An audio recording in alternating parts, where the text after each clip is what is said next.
नमस्कार, मैं हूं आपके साथ में श्वेता गर्ग और आप देख रहे हैं 4 टीवी न्यूज और वक्त हो चला है देश दुनिया की तमाम बड़ी खबरों का।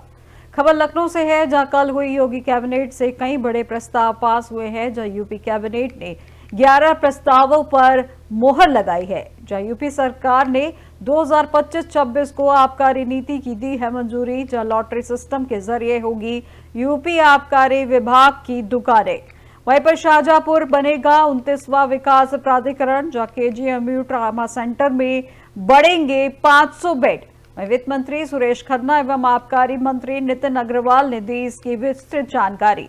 इस वक्त की बड़ी खबर आपको लखनऊ से बताई जा रही है, जहां पर योगी सरकार की कैबिनेट मीटिंग के बाद से कई बड़े प्रस्ताव पेश हुए हैं। जहां यूपी कैबिनेट ने 11 प्रस्तावों पर मोहर लगाई है। यूपी सरकार ने 2025-26 की आबकारी नीति को दी है मंजूरी। जहां लॉटरी सिस्टम के जरिए होगी यूपी आबकारी विभाग की दुकानें। वहीं पर शाहजहांपुर बनेगा 29वां विकास प्राधिकरण। जहां केजीएमयू ट्रामा सेंटर में बढ़ेंगे 500 बेड। वित्त मंत्री सुरेश खन्ना एवं आबकारी मंत्री नितिन अग्रवाल ने दी है इसकी विस्तृत जानकारी।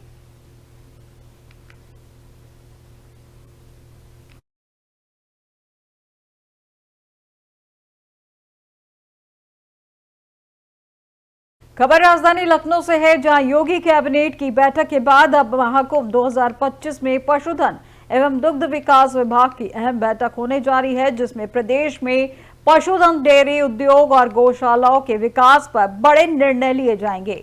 सरकार का लक्ष्य पशु स्वास्थ्य सेवाओं को सुदृढ़ करना, जहां गौमूत्र के व्यावसायिक उपयोग को बढ़ावा देना है और दुग्ध उत्पादन को दोगुना करना। जहां 8 फरवरी को महाकुंभ नगर में होने वाली बैठक में डेयरी पॉलिसी 2022 में बदलाव किए जाएंगे, जहां पशु अस्पतालों की 24 घंटे उपलब्धता और दुग्ध संघों को मजबूत करने जैसे मुद्दों पर चर्चा की संभावना है। और इस बैठक के बाद कैबिनेट ने इन प्रस्तावों को अंतिम मंजूरी के लिए प्रस्तुत किया जाएगा। योगी सरकार के इन प्रयासों से न केवल पशुधन क्षेत्र का विकास होगा, बल्कि डेयरी उद्योग को भी नई ऊंचाइयों तक पहुंचाने का मार्ग प्रशस्त होगा।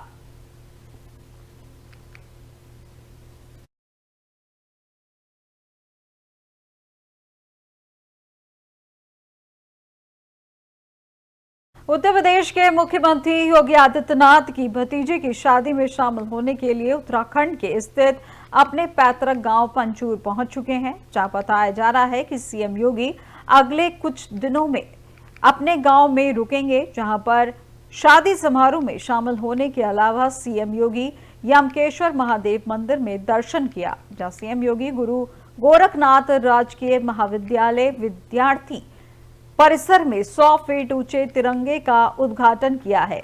इससे पहले कि सीएम योगी अपने गांव पहुंचे, वहीं स्थानीय डीएम ने उनके गांव पहुंचकर तमाम तैयारियों का जायजा लिया। बताया जा रहा है कि सीएम योगी आदित्यनाथ गुरु गोरखनाथ मंदिर महाविद्यालय बिथ्याणी परिसर में आज जनसभा का आयोजन में शामिल हुए।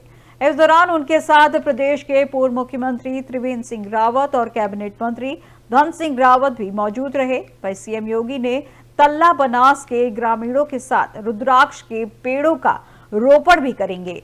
इसके बाद शनिवार को देहरादून एयरपोर्ट से वापस लखनऊ के लिए रवाना होंगे।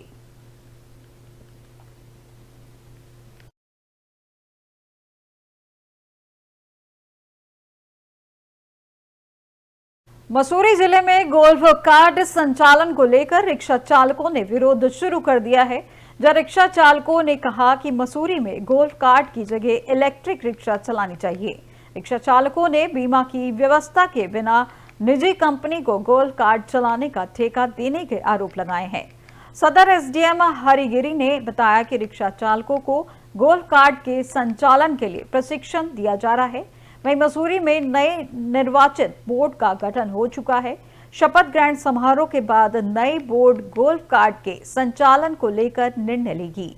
उन्होंने कहा कि पालिका और स्थानीय प्रशासन की ओर से मसूरी में गोल्फ कार्ट का सफल ट्रायल हो चुका है। रिक्शा संचालकों को कंपनी के द्वारा गोल्फ कार्ट चलाने को लेकर ट्रेनिंग दी जा रही है, जिससे रिक्शा चालकों के अधिकारों का संरक्षण सुनिश्चित किया जा सके। गोल्फ कोर्ट कार का तो हम विरोध इसलिए कर रहे हैं क्योंकि गाड़ी इंश्योर नहीं है। कल कोई घटना होगी हमारे इस गोल्फ कोर्ट कार में पर्यटक बैठेगा, उसकी अगर कोई जवाब दे लेते हैं तो हम इसको चलाएंगे, लेकिन हम तब तक नहीं चला पाएंगे इसको जब तक इसका कोई जवाबदेह अधिकारी जवाबदारी न ले और आरटीओ इसको पहले परमिशन दे कैसे रहा। ये तो गोल्फ कोर्ट कार जो है ग्राउंड में चलती है, ग्राउंड के लिए कमर्शलाइज गाड़ी ही नहीं है। पता है कुछ दिनों से चल रही थी, बहुत अच्छी चल रही है और कुछ चीज़ों को लेकर के मजदूर यूनियन को भी कुछ कन्फ्यूजन्स थे और जो एक कंपनी चला रही थी उसको लेकर के भी आपस में था कि कुछ क्लैरिटी नहीं थी, ऐसा उनको लगता था। तो आज सभी को बुलाया था और शहर के सम्राट लोग भी बैठे हुए थे। तो चीज़ें तय हुई कि उनका कुछ लोगों का कहना था कि हमारे जो मजदूर यूनियन है उनके नगर पालिका से कुछ और मांगे भी जो पहले से चली आ रही कुछ सालों से वो लंबित हैं। तो 2-3 चीज़ें तय हुई। एक तो जो अभी तक चला आ रहा है वो बदस्तूर चला रहेगा। 30 अप्रैल से शुरू हो रही चारधाम यात्रा में इस बार श्रद्धालुओं को कम से कम परेशानी का सामना करना पड़ेगा। प्रशासन ने यात्रा पर आने वाले श्रद्धालुओं के लिए सुविधाओं को अभी से जुटाना शुरू कर दिया है। बुनियादी सुविधाओं को पूरा करने के लिए 15 अप्रैल की अंतिम तारीख निर्धारित की गई है। वहीं समय सीमा में व्यवस्थाएं पूरी नहीं करने वाले विभाग की जवाबदारी तय होगी। बता दें कि आगामी चारधाम यात्रा को सुरक्षित और व्यवस्थित तरीके से संपन्न कराने के लिए प्रशासन ने अभी से कमर कस ली है। आज गढ़वाल कमिश्नर सुशील कुमार ने तमाम विभागों के अधिकारियों के साथ ट्रांजिट कैंप कार्यालय में बैठक की और बैठक में वर्ष 2024 में चली चारधाम यात्रा के दौरान श्रद्धालुओं को हुई दिक्कतों के संबंध में चर्चा की गई। मुख्य रूप से यात्रा पर आने वाले श्रद्धालुओं के लिए ऑनलाइन ऑफलाइन पंजीकरण, पार्किंग, ट्रैफिक और उनके ठहरने की व्यवस्था गढ़वाल कमिश्नर का फोकस रहा। इसके अलावा स्वास्थ्य सेवाओं को भी बेहतर बनाने पर चर्चा की गई।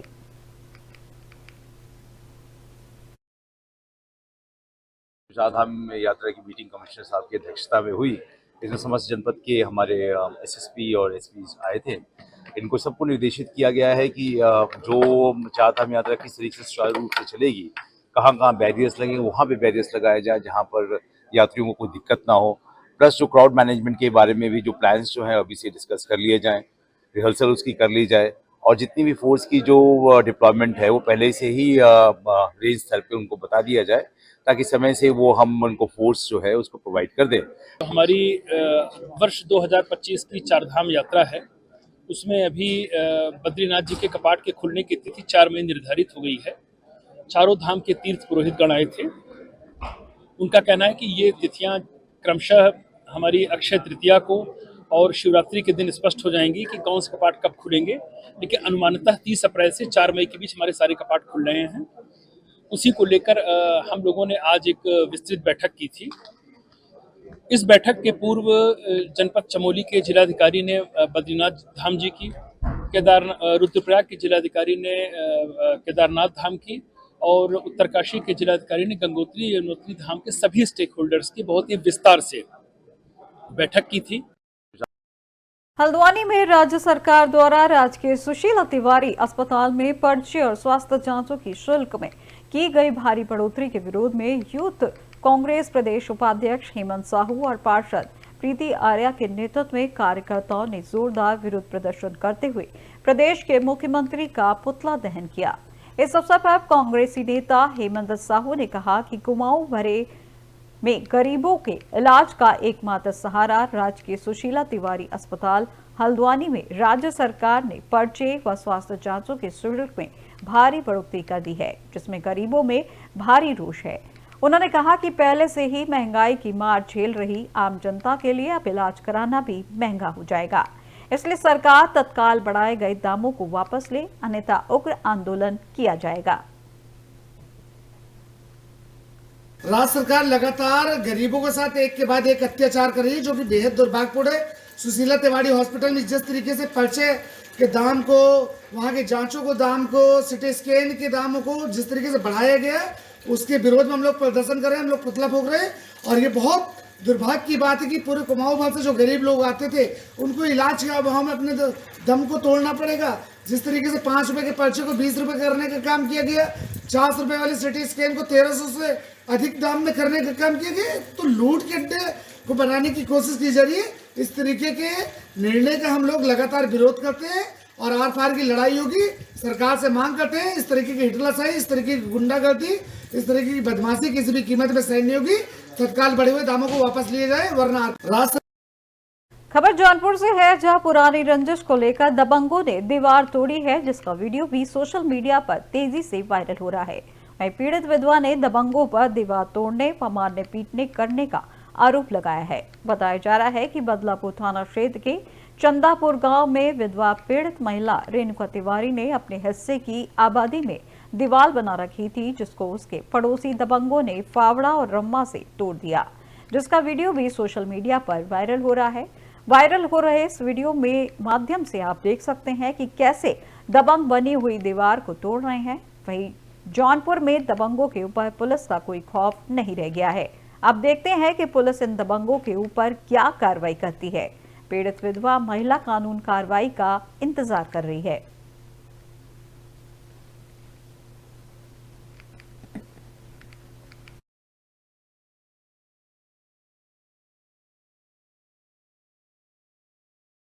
बाराबंकी से है, जहां थाना कोतवाली नगर ने कार लूट की घटना से संबंधित 25,000 रुपए के नामिया अभियुक्त को पुलिस ने मुठभेड़ में गिरफ्तार किया है। बताया जा रहा है कि बाराबंकी में रात्रि को थाना प्रभारी कोतवाली नगर व थानाध्यक्ष जहांगीराबाद मय हमरा पुलिस बल के साथ चेकिंग अभियान चलाया जा रहा था, जिस दौरान थाना कोतवाली नगर क्षेत्र अंतर्गत सूत्र मिले थे कि रोड के पास 3 बदमाश मोटरसाइकिल से आते हुए दिखाई दिए। जहां पुलिस टीम द्वारा बदमाशों को रोकने का प्रयास किया गया, तो पुलिस टीम को देखकर गिरफ्तारी से बचने हेतु बदमाशों ने पुलिस टीम पर फायरिंग कर दी। वहीं पुलिस टीम द्वारा की गई आत्मसात फायरिंग में एक बदमाश के पैर में गोली लगने से वह घायल हो गया। जहां घायल व्यक्ति विजय कुमार रावत को गिरफ्तार कर लिया गया है तथा उपचार हेतु अस्पताल भेजा गया है। वहीं अन्य अभियुक्त अंधेरे का फायदा उठाकर मोटरसाइकिल लेकर फरार हो गए हैं, जिनकी गिरफ्तारी का प्रयास किया जा रहा है। गिरफ्तार बदमाश के कब्जे से एक अदद देशी पिस्टल व खोखा कारतूस कब्जे से और पीड़ित का ड्राइविंग लाइसेंस, आधार कार्ड, पीड़ित का पर्स जिसमें 255 रुपए नकद बरामद किए गए हैं। 2 बदमाशों द्वारा अहिमा मोड़ लखनऊ से एक कार को लूट करके बाराबंकी साइड में आए हैं, जिस पे चेकिंग की गई तो ये लोग फतेहपुर में घिरता देख करके गाड़ी को दुर्घटनाग्रस्त भी किया और छोड़ करके मोटरसाइकिल से भागे। लगातार काम्बिंग चेकिंग चल ही रही थी कि कोतवाली जहांगीराबाद के बॉर्डर पे सूत मिल के पास में पुलिस से इनकी मुठभेड़ हुई। एक्सचेंज ऑफ द फायर में बदमाश के पैर में गोली लगी है, जिसका नाम विजय कुमार रावत है। आरंभिक जानकारियों में ये सरथरा कोतवाली के एक मामले में जिसमें महिला के साथ लूटपाट किया था, 25,000 रुपये का इनाम भी घोषित था और वांछित था। इसने जहांगीराबाद में एक मोबाइल छीना था और इस पर 1 दर्जन से अधिक मुकदमे हैं, जो चिन्हट का ये हिस्ट्री सीटर है। मौके पर गाड़ी में लूट से संबंधित एक पर्स भी मिला है और कुछ कागजात भी मिले हैं।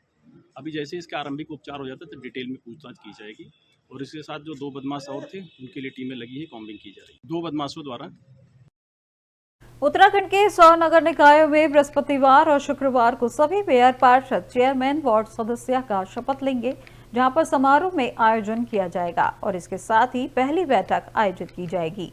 शहरी विकास विभाग ने इस संबंध में अधिसूचना जारी करने के बाद अब शपथ संबंधी जानकारी भी जारी कर दी है। जहां कांग्रेस के प्रदेश अध्यक्ष करण माहरा का कहना है कि उत्तराखंड के निकाय चुनाव में सरकार ने सत्ता का दुरुपयोग कर चुनाव को प्रभावित किया है, तो वहीं तमाम लोगों के नाम लिस्टों से गायब करना भी चिंता का विषय है। इसका प्रभाव दिल्ली के चुनाव पर भी पड़ेगा। वहीं इस विषय पर कैबिनेट मंत्री सौरभ बहुगुणा का कहना है कि किरण माहरा पहले अपनी पार्टी को संभाले हैं, जो कि धड़ों में बटी हुई है। रही बात दिल्ली चुनाव की, तो कांग्रेस को सभी जगह से नकारा जा रहा है और इस बार दिल्ली चुनाव में कांग्रेस की एक भी सीट आने की उम्मीद नहीं है, क्योंकि सभी लोग प्रधानमंत्री की नीतियों से प्रभावित है और भाजपा दिल्ली में जबरदस्त प्रदर्शन कर सरकार बनाने जा रही है।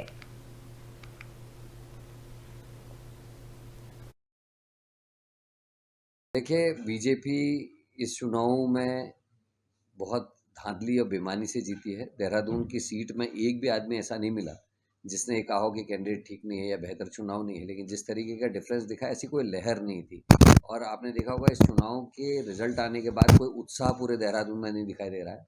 ना कोई पत्रकार इस बात को समझ पा रहा है, ना कोई जर्नलिस्ट, ना ही कोई बुद्धिजीवी कि ये हुआ क्या है। और अगर पूरे प्रदेश की बात भी करें तो केवल 4 जिलों में हमारा प्रदर्शन जो है निराशाजनक रहा है, जिसमें 35 में से केवल हम 2 सीटें जीते हैं। देखिए, मैं बहुत ज़्यादा करण मेहरा जी की टिप्पणी नहीं करूँगा, पहले वो अपनी पार्टी को संभाल लें। मेड़ों में बटी हुई पार्टी है कांग्रेस। आप देखिएगा इस बार भी जो दिल्ली में रिजल्ट आएगा, उसमें भी मुझे नहीं लगता कि कांग्रेस की एक भी सीट आएगी। पिछले पिछले चुनाव में वो 0 सीटों पे थे, इस बार भी मुझे लगता है जनता ने कांग्रेस को पूरी तरीके से नकार दिया है। उनकी नीतियों को नकार दिया है, उनकी सोच को नकार दिया है।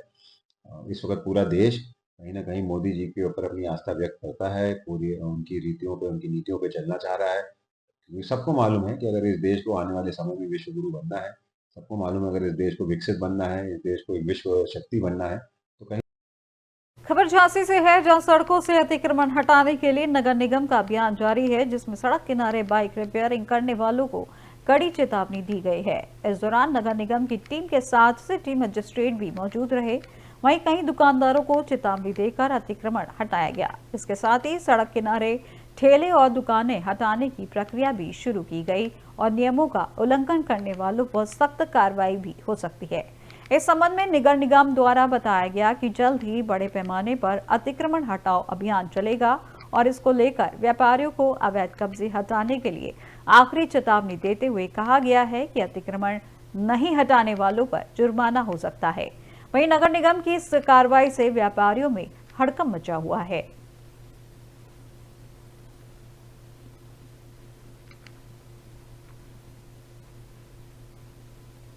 जनवरी 2025 से उत्तराखंड भारत का पहला राज्य बन गया है, जहां सम्मान नागरिक संहिता लागू हो गई है। जहां हालांकि उत्तराखंड की बीजेपी सरकार के फैसले की विपक्षी पार्टियों और कुछ धार्मिक समूहों ने विरोध भी किया है। वहीं कांग्रेस प्रदेश अध्यक्ष करण मारा ने सम्मान नागरिक संहिता का विरोध करते हुए इसे उत्तराखंड राज्य के लिए अहितकर करार दिया है। कांग्रेस प्रदेश अध्यक्ष ने कहा कि यूसीसी अनुच्छेद 44 का उल्लंघन कर रहा है, जहां पर इसको लेकर कार्रवाई की जानी चाहिए।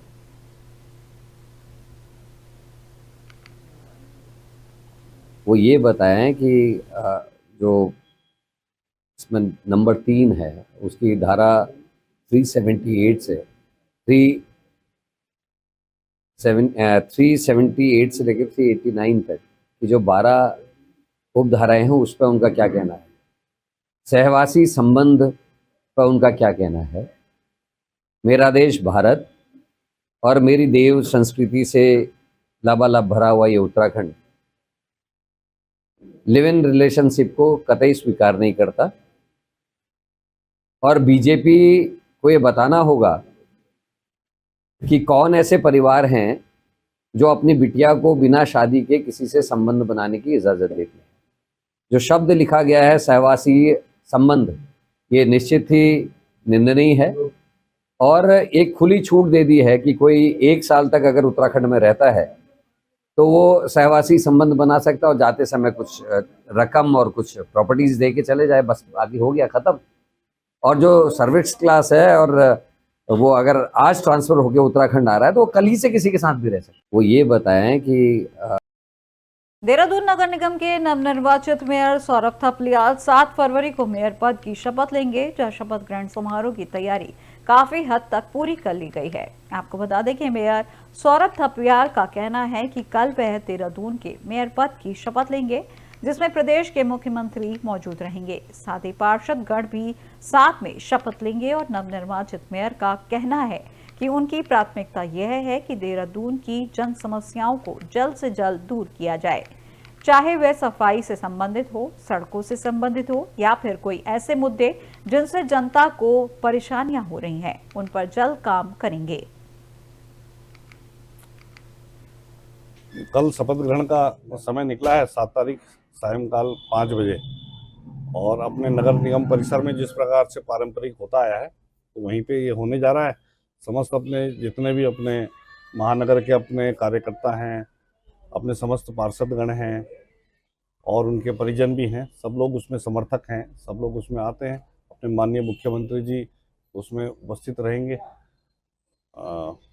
और अपने कमिश्नर जो हैं गढ़वाल कमिश्नर वो उसमें शपथ दिलवाएंगे मेयर को, फिर मेयर नीचे जो प्रक्रिया है पार्षद गणों को शपथ दिलवाएंगे। कल शपथ ग्रहण का समय निकला है 7 तारीख। उत्तर प्रदेश के हरदोई का एक वीडियो सोशल मीडिया पर वायरल हो रहा है और इस वीडियो में 8 से 10 दबंग युवक एक ऑटो चालक की जमकर पिटाई करते हुए नजर आ रहे हैं। उन्होंने ऑटो चालक को तब तक पीटा जब तक वह जमीन पर बेसुध होकर नहीं गिर गया। पुलिस ने वीडियो का संज्ञान ले लिया है, जहां दोषियों पर कार्रवाई की जाएगी। दरअसल उत्तर प्रदेश के हरदोई का एक वीडियो सोशल मीडिया पर वायरल हो रहा है। इस वीडियो में बड़ी संख्या में दबंग एक ऑटो चालक की पिटाई करते हुए दिखाई दे रहे हैं। दबंगों ने सरेआम चौराहे से कुछ दूरी पर ऑटो चालक की जमकर पिटाई की, जहां मौके पर मौजूद लोगों ने बताया कि रोड के किनारे ड्राइवर ने ऑटो खड़ा किया था और एक सवारी दुकान से समोसे खरीदने गई थी। इसी बात को लेकर वे मौजूद कुछ लोगों ने ऑटो हटाने का विवाद किया है।